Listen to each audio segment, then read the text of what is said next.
Yeah, I work for Agoro as a carbon cropping agronomist. My prior experience was I graduated from Iowa State University with a bachelor's about 9 years ago in ag business and agronomy. I spent my first years doing research for Pioneer and Monsanto and some manure management in between there. And most recently, I spent about 2 years in the carbon space.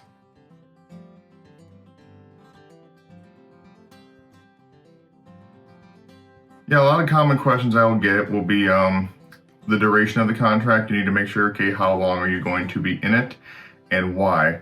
Those are some essential things. And when you're in that contract space as well, are you able to get out, or is there any penalty if you decide, hey, this just isn't for me? So a lot of that fine print things that a lot of people don't want to read, I recommend actually reading to make sure you know what you're getting yourself into before you just sign up. I mean, a few other things too you need to be aware of is what they need from you in this contract. So a lot of times they'll reference data collection, and without getting too much into the weeds about that, you need to know, okay, are you looking for how many future practices or historical practices, and what is all involved with that, and what kind of data you'll accept.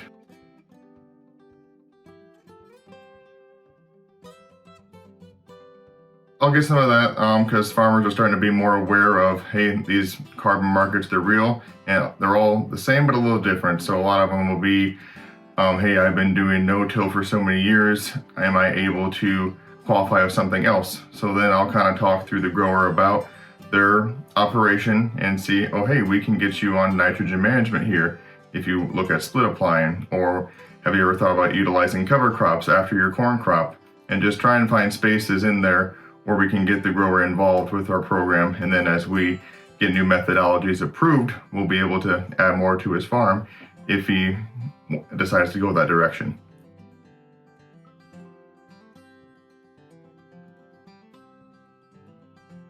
Yeah, it kind of depends on the grower as well, if the grower is more well versed or if this is a brand new concept to them. If it's a brand new concept, we'll do a little more training on the markets and even what other offerings are and why Agoro's is more applicable to the farmer, and like we're putting, so to speak, our skin in the game with the farmer to better help them adopt these practices and ultimately change their farm and help the environment at the same time. Whereas other growers that have, done pilot projects with other growers, they want to know, okay, why is yours different? I didn't have a good experience here. Why would I want to sign up with you?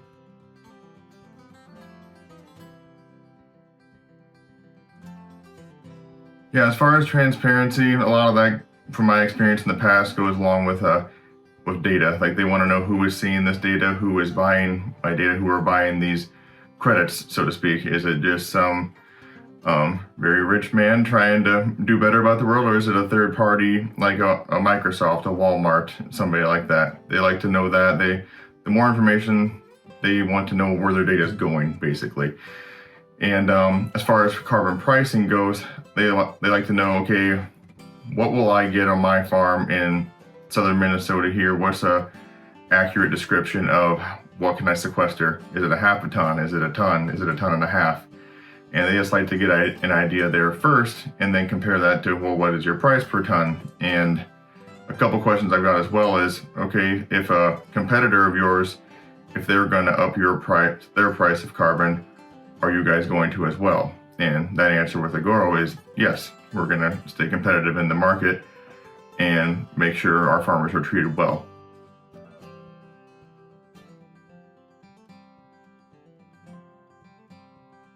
Yeah, I think some of the main things you need to think about before signing a contract is making sure you realize, excuse me, how long the contract is. How long are you going to be in this contract? What is expected of you within that contract? So are you just signing this and you're going to, so to speak, get free money from these carbon credits, or what do you need to do to receive these carbon credits? Along with that, a lot of times it is data collection is the big thing with growers, and to get these carbon credits verified. So you need to be able to prove your data, prove you did these practices to be able to receive these carbon credits. And with that, with data collection, you need to make sure what historical needs are met of you, whether it's 1 to 2 to 3 to 5 years, and what's expected of you in the future, and then what is accepted for data Do you have any shape files, Excel sheets, pictures, anything like that can help make the process go more smoothly. Also, before signing a carbon contract, you need to ask, okay, what practices will make me qualify?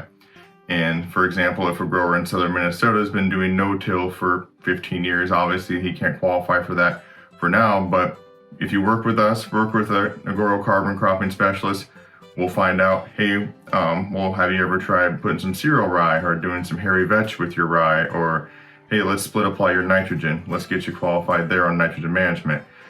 And with that, I think working with us, we'll be able to, so to speak, troubleshoot and go through your operation and figure out what works best for your needs.